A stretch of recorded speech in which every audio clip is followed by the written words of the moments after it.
3단원 네 번째 시간입니다. 회개와 죄의 고백. 우리 누가복음 18장 13절 같이 한번 읽어보겠습니다. 시작.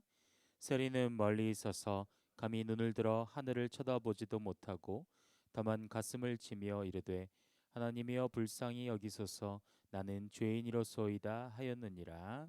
아멘. 말씀을 먼저 풀어보면요. 어, 세리가라는 사람이 등장을 하는데 멀리 있어서 감히 눈을 들어 하늘을 쳐다보지도 못했다 이렇게 써 있는데 여기서 이 멀리 서서 특별히 서서라는 이 문장에 먼저 주목하면 이 원어는 히스테미입니다. 히스테미. 우리가 몇 번 살펴본 적이 있었는데 히스테미라고 해요. 이 헬라 언어 히스테미는 어떤 위치에 있게 된 원인으로라는 뜻을 가지고 있습니다. 타동사라고도 하는데요. 어떤 위치에 있게 된 원인으로. 어떤 위치에 있게 된 원인으로. 그 앞에 멀리는 원어로 마르로덴이라고 하거든요. 마르로덴이라고 하는데 이 마르로덴은 멀리 떨어져서라는 의미를 가지고 있습니다. 그러니까 세리가 지금 감히 눈을 들어 하늘을 쳐다보지 못하는 지금 모습이 보니까 멀리 어떠한 것에서 멀리 떨어져서 어떤 위치에 있게 된 원인이 발생했다. 이런 의미를 갖고 있는데 그 이유가 이제 다음 장에 나오는 거죠. 세리는 멀리 서서 감히 눈을 들어. 여기서 감히 눈을 들어라는 거는요. 이 스스로 이제 죄인된 그 시선을 말하는 겁니다. 어, 감히 내가 감히 하늘을 향해서 눈을 들 수 있나? 라는 의미를 갖고 있는 거죠. 그러니까 스스로 이 죄인된 시선이기 때문에 그런 하늘을 쳐다보지 못한다라는 그런 의미를 갖고 있는 겁니다. 여기서 하늘은 이제 하나님의 영광, 하나님을 의미하겠죠. 그리고 다만 가슴을 치며 이것은 우리가 잘 아는 단어인데 통회하고 자복하다 이런 의미가 있습니다. 통회하고 자복하다. 그러니까 첫 줄을 보면 지금 통회하고 자복하고 있는데 그래서 하늘을 쳐다보지 못하고 멀리 서서 감히 눈을 들고 있다. 감히 눈을 들어. 내가 눈을 들 수도 없는 존재인데 눈을 들고 있다. 어디를 향해서요? 하늘을 향해서. 그렇게 가슴을 치면서 얘기하는데 뭐라고 하는가? 하나님이여 불쌍히 여기소서. 이 불쌍히 여기소서는 밑줄 치시고 이 원어로 힐라스코마이라고 합니다. 힐라스코마이. 힐라스코마이. 그 의미는 속죄하다라는 의미를 갖고 있습니다. 나는 죄인이로소이다 하였느니라. 죄인에다 동그라미 치시고. 그러니까 결과적으로 이 한 절에 담겨 있는 이 세리의 상태는 뭐라고 할 수 있을까요? 스스로 죄인이기 때문에 죄인이기 때문에 하늘을 쳐다볼 수가 없다. 이렇게 말할 수가 있는 것이죠. 아유, 어서 들어오세요. 네, 반갑습니다. 네. 여행객이신가요? 아, 그렇군요. 반갑습니다. 아이고, 저희가 교재를 가지고 성경 공부하는데 교재가 없으셔서 괜찮을까요? 네, 알겠습니다. 더 앞으로 오셔서 앉으셔도 됩니다. 네, 네, 이쪽으로 오세요. 괜찮습니다. 오세요. 네, 네. 네, 오십시오. 괜찮습니다. 이제 막 시작해서.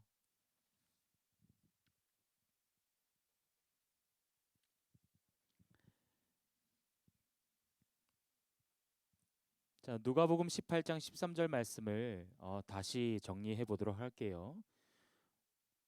우리 오신 분들은 말씀을 한번 펴볼까요? 누가복음 18장 13절 말씀입니다.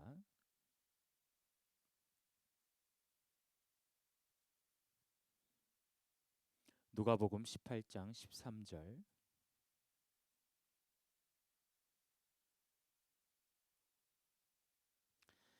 누가복음 18장 13절을 다시 한번 정리해 보면 이렇습니다. 세리가 멀리 서서 감히 눈을 들어 하늘을 쳐다보지도 못하고 다만 가슴을 치며 이르되 하나님이여 불쌍히 여기소서 나는 죄인이로소이다 하였느니라. 그러니까 스스로 죄인인 것을 알기 때문에 감히 하나님을 쳐다볼 수도 없는 스스로의 죄인임을 지금 세리는 고백하고 있는 것이죠.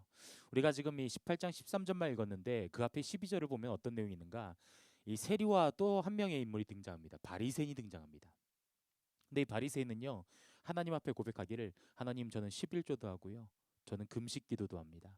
저는 사람들도 구제하고 돕고요, 예외도 빠지지 않습니다. 근데 저는 저 세리보다는 낫습니다. 이렇게 고백을 하고 있어요. 그에 반해서 세리는 어떻게 고백합니까? 하늘도 바라보지 못하고, 하나님, 저는 죄인입니다. 저를 긍휼히 좀 여겨주세요. 예수님께서 말합니다. 과연 하나님께서 누구의 고백을 받으시겠느냐? 누구의 고백을 받으시겠느냐? 그런데 그 이후에 보면은 하나님께서 의롭다 여기시는 자가 세리라고 예수님께서는 말씀을 해주고 있습니다. 저 여러분들은 어떻습니까? 바리새인과 같이 되는 것이 나을까요? 세리와 같이 되는 것이 좋을까요? 이 세리와 같은 이런 고백이 필요하겠죠. 통회하고 자복함을 통해서, 하나님, 내가 죄인입니다. 나를 불쌍히 여겨주옵소서. 우리 모두 이런 고백이 있을 수 있기를 소망합니다. 본문의 내용을 들어갈게요.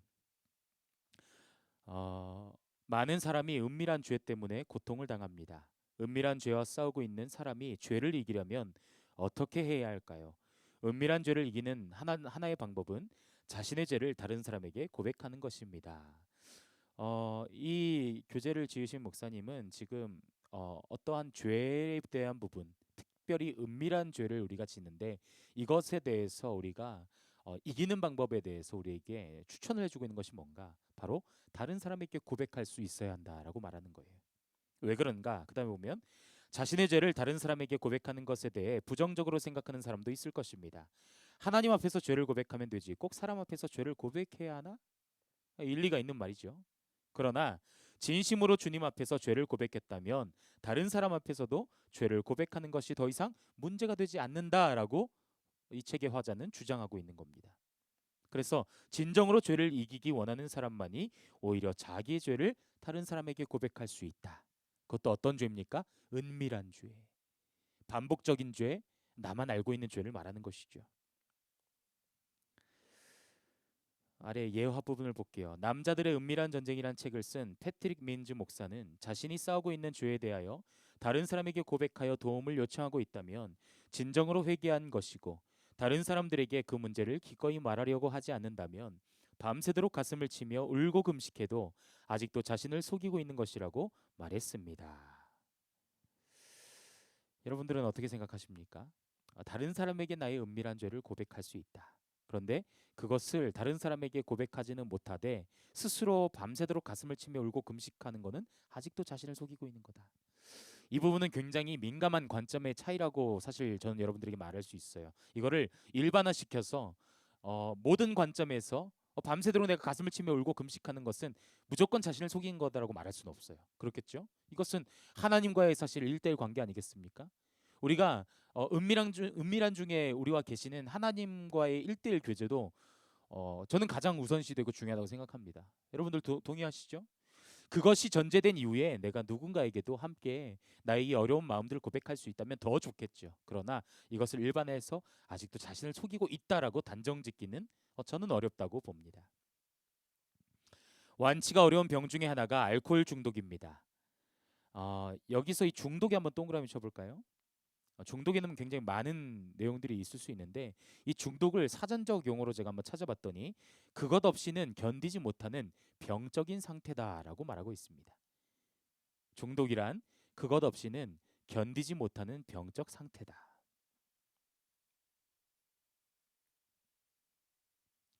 여러분들은 어떤 게 없으면은 나는 견디지 못합니다라고 하는 스스로만 알고 있는 내용들이 혹시 있을까요?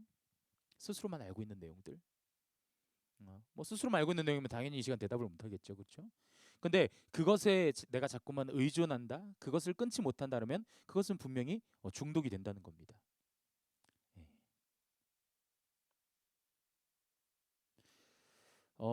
알코올이 대표적인 이 중독의 예죠. 술을 끊지 못하신 분들은 이 알코올에 중독이 됐기 때문에 이 상태에서 헤어나기가 참 어렵다고 합니다. 저는요, 개인적으로 우리 신앙인들이 간과해서는 안 된다고 생각하는 게, 우리가 이 영적인 부분으로만 치유를 하려고 생각을 하는데 저는 반대합니다. 반드시 육신의 치료도 받아야 됩니다, 여러분. 그리스도인들 다 마찬가지예요. 내가 무조건 기도로 나을 수 있어. 좋죠. 그런데 병원 가십시오. 병원 가십시오. 병원 가서 치료 받아야죠. 그리고 내가 정신적 문제 있다? 여러분 정신과 가세요. 괜찮습니다. 나는 목사님 안수 한 방이면 끝날 거야. 여러분 그건 좀 잘못된 신앙이라고 저는 그 관점은 좀 말할 수 있을 것 같아요. 물론 그렇게 나음 받을 수도 있습니다. 그러나 여러분 어, 가장 하나님께서 우리 이 땅에 주신 것들 중에서 우리에게 그렇게 허락하신 내용들이 저는 있다고 봅니다. 병원 가서 치료받으면 나을 수 있는 거 가셔야죠. 그거 안 하고 나는 기도로 무조건 치유받을 거야. 그러다 죽는 사람 많이 봤습니다. 그건 하나님 원하시는 옳은 방법이 아닙니다. 그러니 알코올 중독이 있다? 여러분 신앙생활만으로 안 된다면은 병원 가서 치료 받으셔야 됩니다. 클리닉도 받아야 되고. 여러분 동의가 되십니까? 전 반드시 필요하다 생각합니다. 어, 이 얘기는 해도 될지 모르겠지만 사실은 제가 이 부분에 있어서 어, 제가 당사자는 아닌데 직간접적인 저도 경험이 있는 부분이 있다고 말씀을 좀 드리고 싶어요. 제가 예전에 한번 설교 때는 말씀드렸었는데 제 제자가 이제 좀 이 우울증을 겪었습니다. 우울증을 겪었는데 당시에 배경이 이제 부모님이 이제 병으로 인해서 돌아가시고 혼자 남은 상태다 보니까 그 친구가 원래도 굉장히 소극적이었지만 결국은 그 우울함이 굉장히 커서 당시에 부서 담당자였던 저나 또 우리 청년들 그리고 교회적으로도 많은 성도분들이 이 친구 회복을 위해서 참 애를 많이 썼습니다. 기도 말할 것도 없어요. 참 많이 했습니다. 또 더불어서 뭐 수련회 저도 수련회 갈 때마다 이 친구 데리고 가서 같이 은혜 자리를 사모하고 그래서 사실 많이 좋아졌었어요. 많이 좋아졌었어요. 제 기준에서. 그런데 그건 제 기준에서였던 거죠. 제 기준에서. 그 우울감을 이기지 못하고 그 친구가 결국은 스스로 목숨을 끊었습니다. 제가 그 부분에 있어서 지금도 마음에 상처가 있어요. 왜 내가 그때 그 친구를 데리고 병원에 가지 못했나? 그 친구가 정신과 상담을 받고 또 필요한 치료들이 있다면은 치료를 받겠었어야 되는데 이 신앙으로 이길 수 있다라고 교회적으로도 또 저도 생각을 했었던 것 같아요. 그래서 그랬었는데 결국은 그 친구가 안타까운 선택을 했기 때문에 제가 사실 참 이 죄책감이 컸습니다. 그래서 전 지금은 자신 있게 말합니다. 아픈 병원 가십시오. 그리고 정신적 문제 있으면 정신과 가서 치료 받으세요. 거기다 기도가 함께 더해지는 것이지. 물론 기도를 통해서 본질적인 치료도 가능합니다. 여러분 오해하지 마세요. 우리 목사님이 기도 안 하고 병원 가래 아닙니다. 기도하십시오. 내 안에 계신 성령께서 만지십니다. 회복될 수 있어요. 그런데 병원 갈 수 있는 건 병원도 가세요. 정신적 문제 있으면은 기도도 하시면서 정신과 진료도 받으십시오. 그것이 선한 방법이라고 전 여러분들에게 다시 한번 말씀을 드리고 싶습니다. 자, 알코올 중독 얘기가 나왔는데 좀 더 볼게요. 알코올 중독에 빠져 나오는 이 치유의 첫 번째 단계가 있는데 자신의 상태를 인정하는 것이다. 이 밑줄 쳐봅시다. 교재가 없으셔서 어떡해요? 괜찮습니까? 근데 혹시 제일 오른쪽 분 저 원래 아시는 분인가요? 맞죠? 아니에요? 이렇게 뵌 거 같죠 어디서? 네, 처음 뵌데도 반갑습니다. 네. 옛날 저 알던 집사님이랑 너무 닮아가지고. 네. 저희는 수요일 날 전교인 성경 공부를 합니다. 예, 수요 예배가 없고 전교인 성경 공부를 하는데 네, 잘 오셨습니다. 네. 아니면 세 분 중에 저를 아시는 분이 계신가요? 서울서 오셨어요? 네, 잘 오셨습니다. 어떻게 여기까지 오셨나 해가지고. 네. 자, 계속 할게요. 여러분 자신의 상태를 인정하는 거. 저는 이거 알코올 중독뿐만 아니라 중독적인 요소를 갖고 있는 분들은 다 동일하게 적용해 보면 좋다고 생각합니다. 자신의 상태를 인정하는 것. 이거는요 중독뿐만 아니라 죄의 문제도 마찬가지인 것 같아요.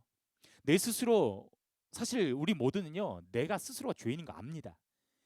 다른 사람들에게 밝히거나 드러나지 않아서 그렇지 사실 우리가 어떤 죄를 짓고 있는지 알아요. 나 자신은 알아요.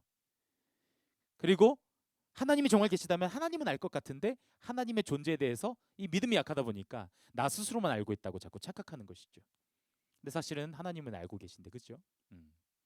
그러니까 자신의 상태를 인정하는 것이 제일 먼저라고 오늘 교재에서 소개하고 있어요. 두 번째, 있는 그대로 자기의 모습에 대해서 말할 수 있어야 된다. 그러니까 인정하고 두 번째는 뭐 해야 된다? 말해야 된다. 그러니까 오늘 책의 사실은 초점은요. 이것을 나의 죄와 이런 것들에 대한 것들을 어, 말할 수 있어야 되고 드러낼 수 있어야 된다는 것에 굉장히 초점이 맞춰져 있어요. 다음 과까지 그것이 이어지는데요. 저희는 필요한 부분들을 발췌해서 하도록 하겠습니다. 자, 있는 모습 그대로 자기의 상태를 바라보고 대면하고 인정하는 것이 치유의 시작이다. 이것은 죄의 문제도 마찬가지라고 여러분들에게 소개를 드리고 싶어요. 그리고 자신의 상태를 부정하면 어떤 방법을 쓰더라도 치유는 일어나지 않는다는 말입니다. 이 부정에다가 동그라미 쳐봅시다. 자신의 상태를 부정하면 어떤 방법을 쓰더라도 치유는 일어나지 않는다.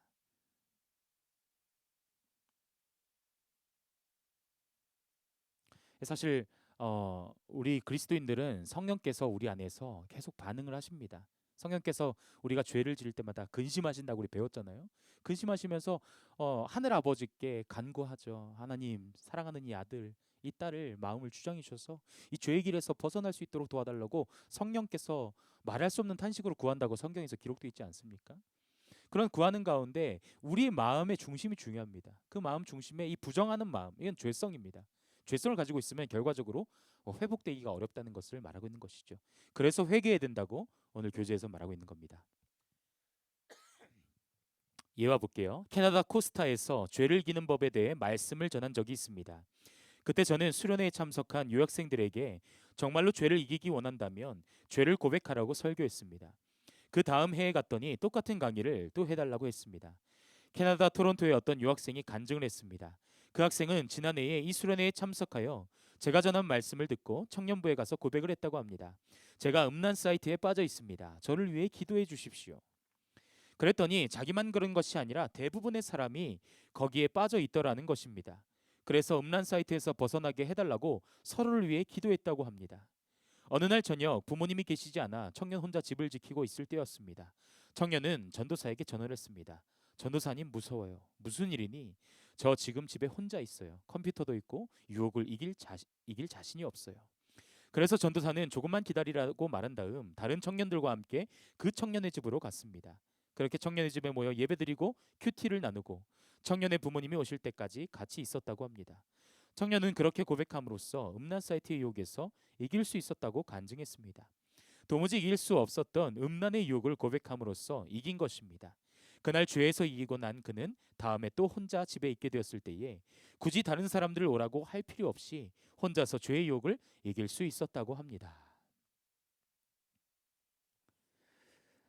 청년의 때에 특별히 학생들과 청년의 때에 이 음란적인 문제, 특별히 어, 남성들의 비율이 아주 높겠죠. 요즘 뭐 사실 여성적인 비율도 많이 올라갔다고 이렇게 통계적으로 나오고 있는데 마찬가지로 젊을 때 혈기왕성할 때는 이 음란 사이트 유혹이 참 큽니다. 오늘날에는 보면은 초등학생들도 유튜브를 사실은 아무 필터링 없이 접할 수 있잖아요. 그래서 사실은 저를 아시는 한 선생님이 계신데 그 선생님이 제가 옛날에 이제 육지 있을 때 비전 스쿨 강사를 할 때 제가 좀 이렇게 만나 뵀던 분인데 그분이 저한테 작년쯤에 연락이 온 적이 있습니다. 이 아들이 초등학생인데 어떻게 뭐 유튜브 이거를 저기 했는지 이 19금 인증까지 다 해가지고 거기서 볼 수 있는 아주 음란한 것들을 보는 거를 자기가 발견했다는 거죠. 너무 큰 충격에 빠진 겁니다. 그래서 유튜브를 근본적으로 이렇게 필터를 차단시킬 수 있는 방법이 없냐? 제가 그랬어요. 없습니다. 없어요. 유튜브는 자회사가 우리나라가 아니기 때문에 이걸 우리나라 제도적으로 어떻게 크게 하지 않는 이상은 사실은 그것을 필터링할 방법이 없어요. 방법은 안 보는 거 아니면 핸드폰이 없는 거 스스로 제어하는 거 이거밖에 없는데 이 벌써 거기에 중독이 돼버리니까 이거 헤어나지 못한 거예요. 친구 안 사귀어도 되고 뭐 딴 거 안 나가도 되는데 핸드폰 없으면 이제 죽는 거예요. 그 이제 금쪽이 나오는 겁니다. 금쪽이. 핸드폰 못 쓰겠다가 금쪽이 등장한 거 난리가 난 겁니다. 집에 전쟁이 터진 거죠.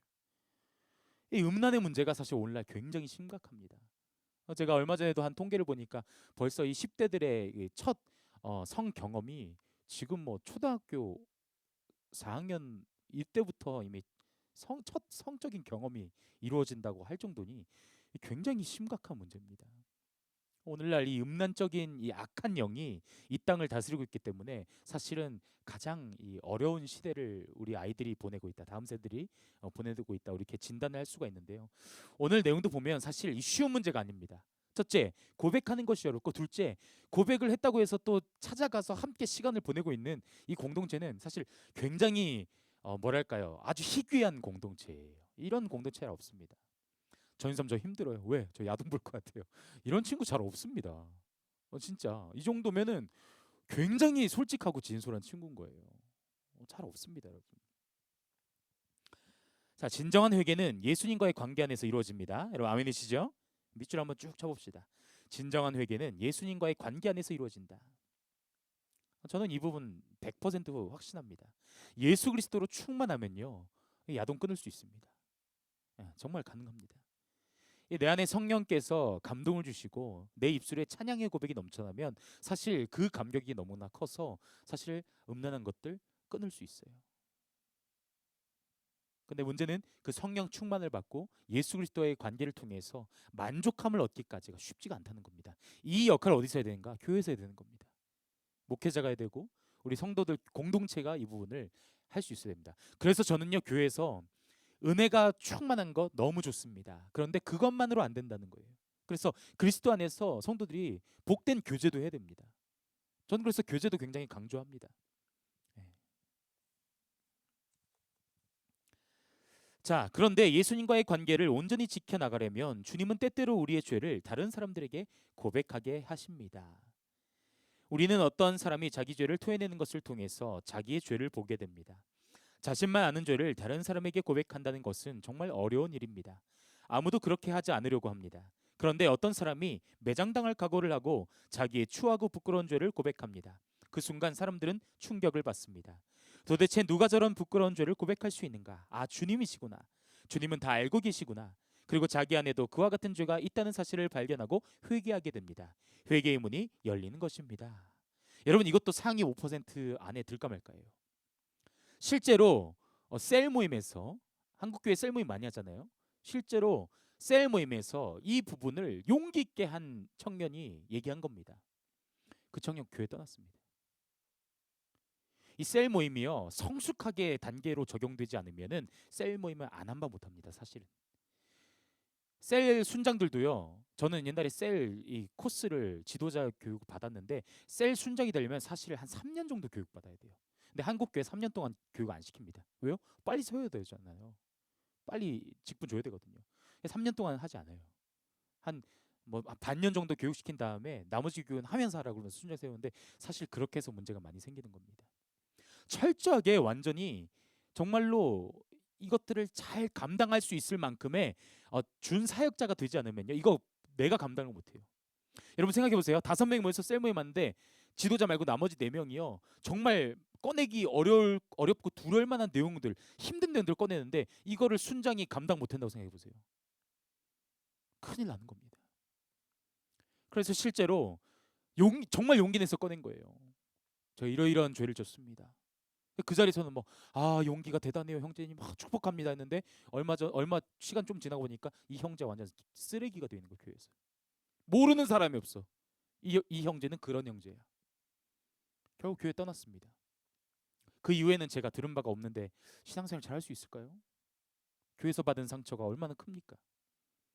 그래서 여러분, 이거 굉장히 사실 요 텍스트 하나로만 우리가 단편적으로 볼 수는 없고요. 굉장히 민감하게 우리가 다루어야 되는 건 맞습니다. 그래서 여러분, 그래서 목회자가 있는 겁니다. 그래서 목회자가 있는 거예요. 이런 부분들을 말할 때는요, 공동체적으로 말하는 거 좋죠. 굉장히 근데 주의해야 되고요. 먼저 정말 고심해보고 기도하시다가 이것을 정말 내가 말하지 않고는 힘들고 견디기 어렵다 그러면은 목회자에게 1대1로 말씀하셔야 됩니다. 그리고 특히 자매들이라면 목회자도 1대1 안 됩니다. 반드시 목회자의 사모님과 함께 자리를 가져야 됩니다. 이것이 교회가 건강하게 가는 방법이에요. 여러분들 꼭 기억하시길 바랍니다. 우리나라는 선교 초창기에 영적 대각성을 경험하게 됩니다. 1903년에 원산에서 시작해서 1907년 평양에서 절정을 이룬 부흥운동이었습니다. 저희 이거 근대교회에서 살펴보면서 다 봤죠. 예, 1907년에 평양 장대현교회에서 일어났던 부흥운동, 그것이 일어나기 전에 가장 초기라는 것은 원산 부흥운동입니다. 하디 선교사님에 의해서 시작된 원산 부흥운동에서 이어받은 것이 평양 장대현교회에서 있었던 1907년의 대부흥운동이었죠. 자, 그런데 이 영적 대각성은 1903년 선교사였던 하디 목사의 회개로부터 시작되었습니다. 하디 목사는 당시의 선교사들처럼, 다른 선교사들처럼 우월감을 가지고 선교를 했습니다. 우리 민족을 열등한 민족으로 생각했고 그런 마음으로 사람들을 대했습니다.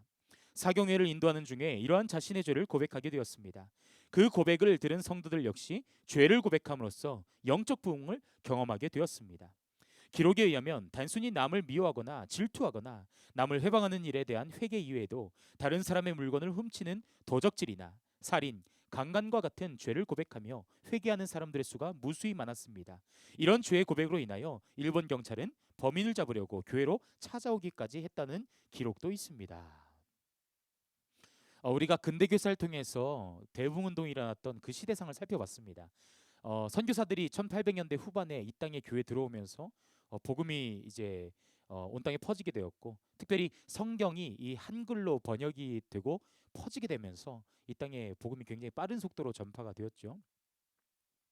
그런데 그 당시 시대상을 우리가 좀 기억해 볼 필요가 있어요. 그 당시에는요, 지금 시대처럼 컨텐츠가 완전하게 이루어지거나 보급되는 시대와는 완전히 반대 시대입니다. 말 그대로 아날로그라고도 표현할 수 없어요. 정말로 미개한 시대였습니다. 그 1800년대 선교사들이 들어와서 1900년대 초에 그 우리나라 시대상을 사진을 찍은 것들을 한번 전시한 것을 제가 본 적이 있거든요. 그 시대에 우리나라 어떨 것 같습니까? 1800년대 후반부터. 그때만 해도 이제 고종 황제가 있었던 시대니까 아직 이 왕정 시대가 있을 때였죠. 그러니까 도성 안과 도성 밖이 있었는데 선교사들이 도성 밖에 나가서 사진을 찍었습니다. 근데 흑백 사진을 봤는데, 죄송합니다. 시대상을 말하는 거지 우리 여성분들 오해하지 마시길 바래요. 그 시대상을 보면요, 밖에 그 도성 밖에 있는 여성분들이 속옷을 아예 안 입고 있습니다. 아예 아무것도 걸치지 않고 있어요. 빨래터에서 뭐 빨래를 하고 그냥 어떤 일들을 하고 있는데 옷을 다 벗고 있어요. 상의를. 이해하십시오. 기록적인 거 말씀을 드리는 겁니다.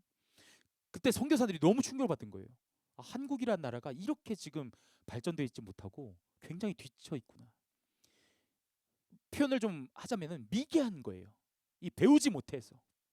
일반 서민들, 우리나라에 있는 서민들이 배우지 못하고 언어도 모르고 하니까 미개한 겁니다.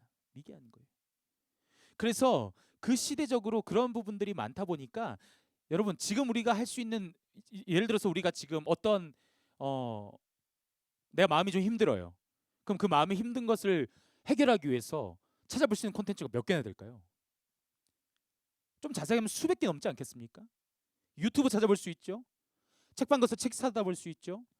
아니면 그런 쪽에 전문가 찾아가 볼 수 있죠. 병원 갈 수 있죠. 친한 친구 찾아볼 수 있죠. 뭐 교회 와서 말씀 들을 수 있죠. 기도할 수 있죠.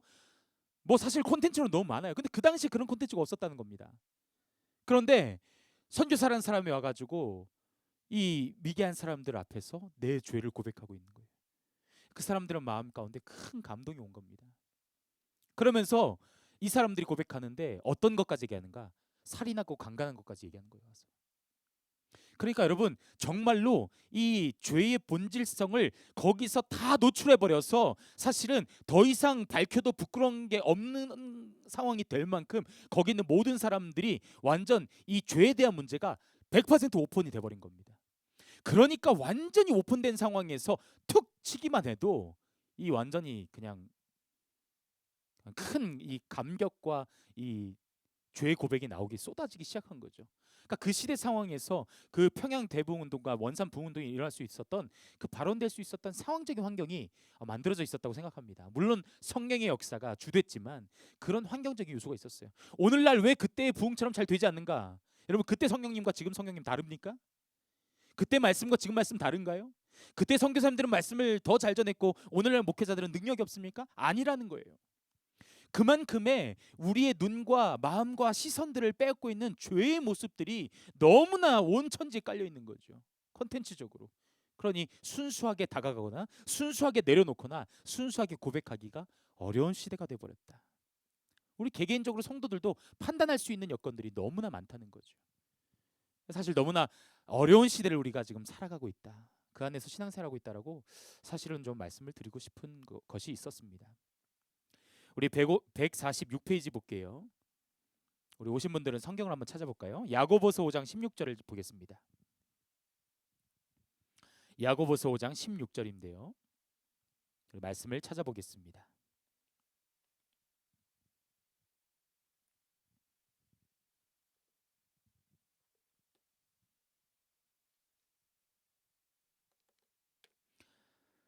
야고보서 5장 16절 말씀 우리 한 절만 볼게요.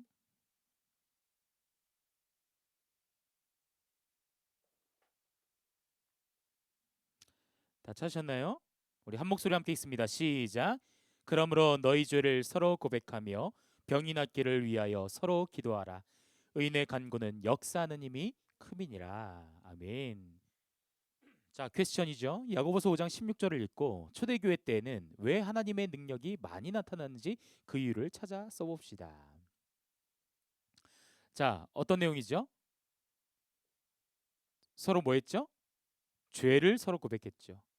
두 번째, 서로 기도했습니다. 이를 통해서 의인의 간구가 컸다라고 말할 수 있는데요. 여러분, 이 텍스트는요, 두 가지 관점으로 보셔야 됩니다.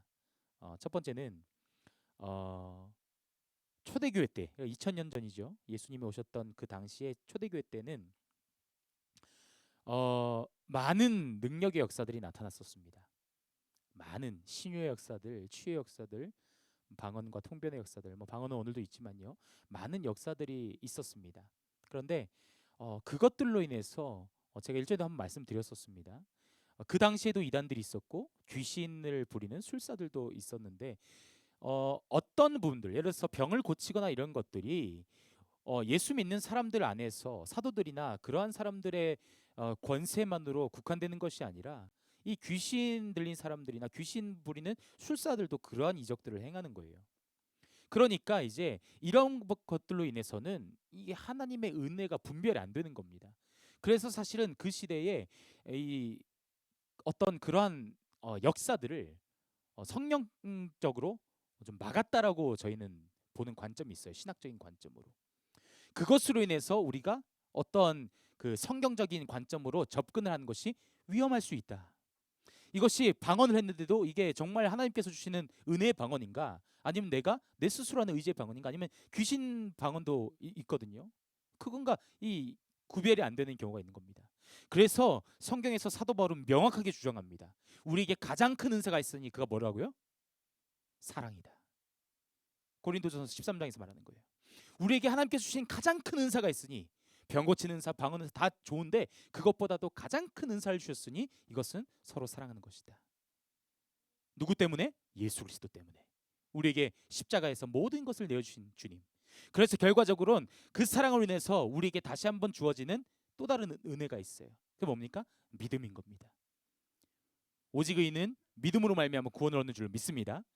더 이상 이런 은사들로 인해서 우리 어떤 신앙적인 높고 낮음과 관점 위험하다는 거예요. 그 당시 그렇게 여겨졌던 겁니다. 여러분, 그래서 이 부분에서 죄를 서로 고백하고 서로 기도하는 것으로 하나님의 능력이 많이 나타났다라고만 단정지을 수는 없다라는 것 때문에 제가 여러분께 설명드린 겁니다. 좀 복잡해도 이해하십시오. 네.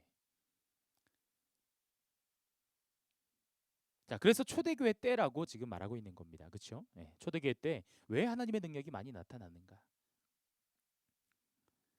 자, 그럼에도 불구하고 우리도 오늘 이 시간 이 시대에는 서로를 위해서 기도해 줄 수 있어야 됩니다. 서로 기도하고 서로를 위해서 함께 의인의 간구는 역사는 힘이 크기 때문에 우리는 서로를 위해서 함께 기도해 줄 수 있어야 됩니다. 사도 야고보는 초대교회에 하나님의 능력이 떠나가는 것을 안타깝게 여기며 야고보서를 썼습니다. 그가 병이 낫도록 기도하기 전에 먼저 죄를 서로 고백하라고 말한 이유가 무엇이겠습니까? 그럴 때 비로소 하나님의 능력이 크게 역사하기 때문입니다. 오늘날 교회에 하나님의 능력이 사라지는 것은 서로의 죄를 고백하고 회개하는 모습이 사라졌기 때문입니다.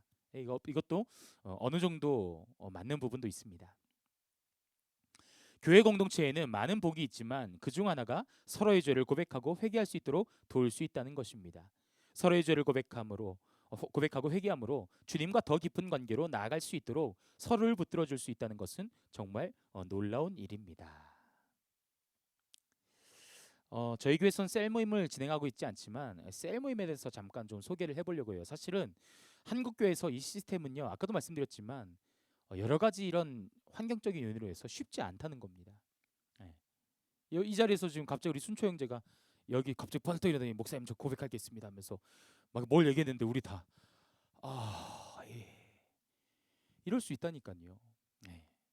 우리도 참으로 연약한 똑같은 죄인이지만 쉽지 않다는 겁니다. 그래서 한국 교회는 이 셀 모임이 정착이 되면서 그런 부분들을 이 소그룹을 통해서 많이 했었는데, 자, 셀 모임을 잠깐 좀 소개를 하도록 할게요. 자, 셀 모임에서 이 셀이라는 말은요, 세포라는 뜻입니다. 세포. 그러니까 세포는 그 자체로 생명력이 있지만 세포 단일 환경적인 요소가 되면은 생명 유지가 될까 안 될까요? 안 됩니다. 세포는 반드시 어, 옆에 있는 이 세포와 같이 붙어 있어야 되는 거예요. 그래야지만이 생명 유지되는 거예요. 내 몸에서 세포 하나만 떼어냈다고 해서 그 세포의 생명 유지가 되지 않는 것처럼. 그러니까 셀 모임 뭡니까? 이 세포들의 모임이라고 표현을 굳이 하자면 할 수 있는 거예요. 그래서 내 옆에 있는 이 세포들, 내 옆에 있는 이웃들과 더불어서 함께 생명으로 나아가는 것, 또 그것을 유지할 수 있도록 하는 것, 그것을 나누는 것, 이것이 셀 모임의 모태입니다. 그러니까 셀을 명확하게 얘기해 보자면 성장하고 확장되며 서로 밀접하게 의지하고 교제하는 가운데 생명을 유지하고 확장하고 성장하는 것이다. 무엇을 위해서? 전체적인 몸을 위해서. 그러니까 셀 모임을 하는 교회는 교회적으로 건강해지기 위해서, 교회적으로 신앙적으로 바르게 서기 위해서 그 셀 모임을 한다고 말씀드릴 수 있는데, 셀 모임은 잘해야 됩니다. 잘못되면은 굉장히 잘못된 방향으로 갈 수 있거나 그 안에서 상처를 받는 성도가 나타날 수 있거나 아니면 셀 본연의 이 모습이 잘못될 수 있어요. 다른 어떤 활동적인 모임으로 변질되거나 그럴 수가 있거든요. 셀은 그것이 아닙니다. 여러분, 셀 모임의 본질이 뭔지 아세요? 말씀입니다. 셀은요, 말씀이에요. 그래서 아까 셀 순장 3년 공부해야 된다 했잖아요. 말씀 공부하는 기간이에요. 말씀을 배우는 기간이에요. 목회자를 통해서 이 부분에 전문적으로 이것을 경험이 있는 목회자를 통해서 순장들을 교육해서 키우는 겁니다. 그렇지 않으면 여러분 셀 모임에서 그 삶의 죄의 문제들 솔직하게 고백해 보십시오. 예를 들어서 우리 요만큼 인원 모여가지고 누가 갑자기 목사님 사실은 제가 어제 사람을 누구 찔렀습니다. 그 순장이 감당될까요? 아유 그러셨어요. 아유 기도하겠습니다. 같이 이렇게 할 수 있나요? 어렵다는 겁니다. 그래서 셀 모임 나쁘다는 게 아니라 할 거면 정말로 잘해야 됩니다. 정말 영적으로 바르게 세워져야 되고 말씀 없는 셀 모임 하시면 안 됩니다. 제가 이전에 있었던 교회 그러니까 제가 부임을 해봤더니 청년들이 셀 모임 하고 있는 거예요. 그래서 한번 제가 한 2주 정도 셀 모임 한걸 지켜봤는데 셀 모임 한다고 이제 소그룹이 한 5개로 나눠졌는데 봤더니 카페 가서 그냥 수다 떨고 놀고 한 팀은 저기 밥 먹으러 갔고 그래서 제가 나중에 셀 리더들 모아서 셀 모임 뭐 하냐 그랬더니 그냥 이렇게 해왔대요. 그래서 그냥 이렇게 하고 있는 거래요. 셀 모임의 가장 큰 유익이 뭐냐 그랬더니 그냥 서로 삶을 나눌 수 있어서 좋대요. 그럼 셀 모임의 제일 큰 단점이 뭐냐 그랬더니 삶을 나누는 게 제일 힘들대요. 왜 힘드냐 했더니 말씀이 기초가 안 되니까. 말씀 없는 셀은 여러분 사실은 위험합니다. 그 또 대충 말씀이 아니라 말씀으로 아주 숙련된 그런 리더들이 세워져서 셀 모임이 돼야 되지 그렇지 않으면 굉장히 쉽지가 않습니다. 자, 우리 선한목자교회 예를 한번 볼게요. 저희 교회는 매주 화요일 새벽에 믿음으로 사는 남자들 모임이 있습니다. 재밌죠? 믿음으로 사는 남자들 모임. 새벽에 모여 한 주간 살면서 깨달은 것들을 나누고 잘못한 것은 공개적으로 고백하는 시간을 갖습니다. 남자들이 모여 세상 술을 온전히 끊겠습니다. 직장에서 불이한 방법으로 계약하지 않겠습니다. 술자리를 피하겠습니다. 집에서 화내고 짜증내지 않겠습니다. 손해보더라도 거짓말하지 않겠습니다. 작은 법도 꼭 지키겠습니다라고 고백하는 것을 들으며 제 마음이 얼마나 뜨거웠는지 모릅니다. 물론 이 모임은 부담스러워하는 분들도 있었습니다. 어떤 분은 회개밖에 할 것이 없어서 모임에 나가지 말까 하는 갈등을 겪었다고 했습니다. 그만큼 회개하기가 힘들었다는 것입니다. 그러나 저는 이것이 성도들에게 더 귀한 시간이라고 생각했습니다. 한 주일에 한 번이라도 공개적으로 회개할 기회를 가진 사람과 그렇지 못한 사람이 얼마나 다른지 모릅니다. 저는 그래서 목회자로서 그 과정을 어디에서 했으면 좋겠는가? 여러분들이 금요 기도에 나오셔서 또 아침 기도에 나오셔서 그 부분을 하나님께 아뢰으면 좋겠다는 거예요. 그런데 신앙인들이 가장 문제가 이 마음이 굳어버리면 이게 익숙해지는 겁니다. 그래서 매 기도의 순간마다 자리 나와서 고백하는 것이 어느 순간 익숙해져 버리면은 이것이 고백이 되지 않습니다. 마치 해도 그만 안 해도 그만처럼 되어버리는 경우가 생기거든요. 굉장히 안타까운 상황인 것이죠. 그래서 전 여러분들에게 권면드리고 싶은 것은 그러한 이 신앙적 권태기가 올 수 있잖아요. 그럼 뭐 해야 될까요? 기도가 안 되는데 신앙의 권태기에 찾아서 기도가 안 된다고. 어떻게 하면 좋을까요? 여기서 가장 필요한 이 주관적인 노력이 하나가 있습니다. 이거는 혼자서 할 수 있는 거예요. 말씀을 읽어야 됩니다. 말씀으로 들어가야 돼요, 무조건. 그거밖에 답이 없습니다. 말씀으로 들어가서 말씀 속에 담겨 있는 그 하나님의 말씀을 통해서 우리가 이 성령님이 주시는 마음의 감동을 다시 회복해야 됩니다. 그러니까 이 땅의 성도들이 제일 오늘날 문제가 뭔가라고 목회자로서 제가 딱 진단해 보면 성경 안 읽습니다. 죄송합니다. 성경 안 읽어요. 제가 1대1로 물어보면 지금 다 얼굴 빨개질걸요. 성경 안 읽습니다. 성경 읽어야 됩니다, 여러분. 성경을 읽지 않고 습관적으로 나와서 찬양하고 기도하고 예배만 드리는 것, 이거는 여러분 사실은 굉장히 아쉬운 부분입니다. 말씀을 읽고 말씀 속에서 이 유기적으로 우리에게 역사하시고 말씀하시는 그 은혜의 말씀들의 그 은혜와 역사가 무엇인지를 내가 이 받을 준비가 되는데 말씀에 이 토양이 없으니까, 말씀 밭이 없으니까 역사가 쉽게 일어나지 않는 겁니다. 말씀 읽으셔야 됩니다. 자, 오늘 숙제입니다. 말씀 읽으셔야 돼요.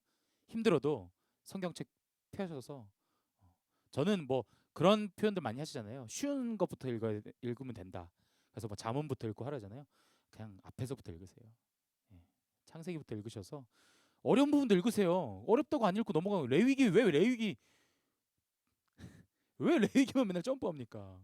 레위기 간신히 이겼더니 어머나 신명기가 민수기가 기다리고 있네. 나름 괜찮아요. 여러분, 민수기 신명기에 모세가 얼마나 명설교를 남겼는지 압니까? 그 안에 엄청난 감동이 있어요. 어? 졸려? 그리심사 에바에서 얼마나 재밌어요. 축복과 저주를 선포하고. 성경책 꼭 읽으십시오. 그래서 사실은 제가 올해 들어서 우리 교회 성도들하고 이 성경 통독을 좀 시작할까 했는데, 저희가 기본적으로 지금 하고 있는 게 많잖아요. 그래서 제가 성경 통독을 조금 미뤄놨는데 조만간 할 겁니다. 성경 통독반 억지로라도 읽혀야겠어요. 저희 교회 괜찮지요? 네. 잘 오셨습니다. 네. 다 권사님들 같으신데, 네. 집사님이실 수도 있고. 네. 자, 감리교회 창시자인 웨슬리 목사님도 소그룹 리더 모임에서 자신의 죄를 공개적으로 회개하게 했습니다. 지난 모임 이후 어떤 죄를 범하셨습니까? 어떤 유혹을 받았습니까? 어떻게 그 유혹에서 벗어났습니까? 그것이 죄인지 아닌지 확실하지 않은 어떤 생각과 행동이 있었습니까? 당신에게는 숨기기를 원하는 어떤 비밀도 없습니까? 이와 같은 5가지 질문으로 모일 때마다 회개하게 했습니다. 웨슬리 목사님의 부흥 운동이 왜 그렇게 강력했습니까? 바로 이 고백 공동체 때문이었습니다. 한 주일이 지나면 고백의 시간을 가지니 넘어졌다가도 다시 일어날 수 있었습니다. 이 공동체 때문에 죄가 사람들을 사로잡을 수 없었던 것입니다. 그래서 성령 운동이 오랫동안 지속될 수 있었고 결국 감리교회가 탄생할 수 있었습니다. 여러분, 저희가 막 죄의 디테일한 고백까지는 아니지만 지금 여러분들 고백하는 시간 있어요, 없어요? 있어요. 우리 주일날 예배 말씀 듣고 나서 바로 나눔 시간 그룹별로 가지잖아요. 제가 이렇게 가끔 근처 가서 듣거든요. 생각보다 꽤 디테일하게 나누더라고요. 저는 좋은 시간이라고 생각합니다. 그 자리에서 여러분들이 삶의 어려운 부분들을 나누고 함께 기도의 제목을 내놓으셔서 그것들을 함께 기도하시면 저는 가장 건강한 방향성이라고 생각합니다. 그리고 혹시나 삶에 이 해결되지 않는 이 죄의 깊은 문제들이 있어서 기도하시다가 해결되지 않으시면은 저한테 오십시오. 함께 제가 면담해드리고 또 안수기도해드리고 또 함께 기도해드리겠습니다. 그런 부분들을 또 이렇게 목사를 세웠기 때문에 여러분 함께 또 기도하라고 할 수 있는 것이죠. 자, 물론 죄를 고백하라고 해서 아무렇게나 자신의 죄를 고백하라는 것은 아닙니다. 죄를 고백하는 것에도 분별의 지혜가 필요합니다. 이 분별의 지혜 네모 박수 한번 쳐볼까요? 굉장히 중요한 내용입니다. 분별의 지혜가 필요하다. 그래서 분별할 수 있는 사람이 있어야 되는 거예요. 그래서 분별할 수 있는 자가 있는 곳에서 고백이 되어야지만이, 그렇지 않으면은요 쉽지 않습니다. 공동체 잘못하면 깨집니다. 서로 감당이 안 될 수 있기 때문에. 우리가 이 인간의 죄성이 있기 때문에요. 어떤 충격적인 얘기를 좀 들으면 색안경이 껴집니다. 이게 문제인 거예요. 자, 148페이지입니다. 성령께서 감동을 주실 때 자신에게 영적으로 도움을 줄 수 있는 사람에게 죄를 고백하는 것이 중요합니다. 여러분들에게 영적으로 도움을 줄 수 있는 사람 누굴까요? 저한테 찾아오시면 돼요. 네, 저도 물론 인간이지만 하나님께서 그러라고 목회자를 세우셨기 때문에 여러분들을 위해서 이를 두고 눈물로 회개하겠습니다. 고백하며 기도하겠습니다. 그러니 이런 문제가 있으면 찾아오십시오. 그렇지 않으면 어려움을 겪을 수 있습니다. 회개는 자, 정리합니다. 고통스러워 보이지만 사실은 우리가 사는 길입니다. 밑줄 치십시오. 회개 동그라미 치시고 우리가 사는 길이다. 저는요 오늘 이 내용을 나누면서 가장 우리가 바람직한 자세는 뭔가 이 세리의 모습인 것 같아요. 그렇죠? 처음 서두에서 말씀에 나왔던 것처럼 이 세리와 같이 내가 하나님 앞에 죄인입니다. 이러한 두렵고 떨리는 마음으로 선다면 하나님께서 그 마음을 만지실 거라고 저는 믿습니다. 자, 우리가 죄와 세상을 이기게 하는 가장 큰 무기가 회개다라고 말하고 있습니다. 이게 또 밑줄 쳐봅시다. 우리가 죄와 세상을 이기게 하는 가장 큰 무기다. 이것이 바로 회개인 것이죠. 회개는 계속적으로 주님을 만나게 하고 죄를 이기게 하는 능력이다. 이것을 알면 회개할 수 있고 죄를 고백할 수 있습니다. 여러분, 그래서 우리 돌아오는 금요일은 우리 같이 한번 회개하는 기도의 시간들을 좀 가졌으면 좋겠어요. 우리가 은밀한 것들 또 하나님 앞에 저지르고 살고 있는 여러 가지 죄들이 있습니다. 우리가 살면서 짓는 자범죄가 있고 또 성령님께서 우리 안에서 역사하시도록 우리 스스로 우리 의지와 이성으로 막는 또 이 성령 회방죄도 있고 참 죄의 종류와 이 종류들 카테고리는 너무나 많이 있습니다. 이 부분을 두고 우리가 함께 돌아오는 금요일에 기도했으면 좋겠어요. 의인의 간과는 그 역사는 힘이 크다고 말씀했던 것처럼 우리 모두가 함께 금요일 기도에 나와서 하나님, 우리가 이러한 죄가 있습니다. 오늘 이 자리에서 우리 성도들이 이러이러한 고백을 올려드리는데 하나님 그 마음을 주장하시고 또 그 마음을 회복시키시고 자복하고 통회하는 그 입술을 통해서 하나님의 영광 받으시며 우리 마음 가운데 이 회개하는 심령을 통한 회복과 은혜의 마음들을 허락해 달라고 우리가 돌아오는 금요일에는 또 함께 간절히 기도할 수 있었으면 좋겠습니다. 마지막 퀘스천인데요. 이거는 오늘 여러분들 가정에 가셔서 잠자리 들기 전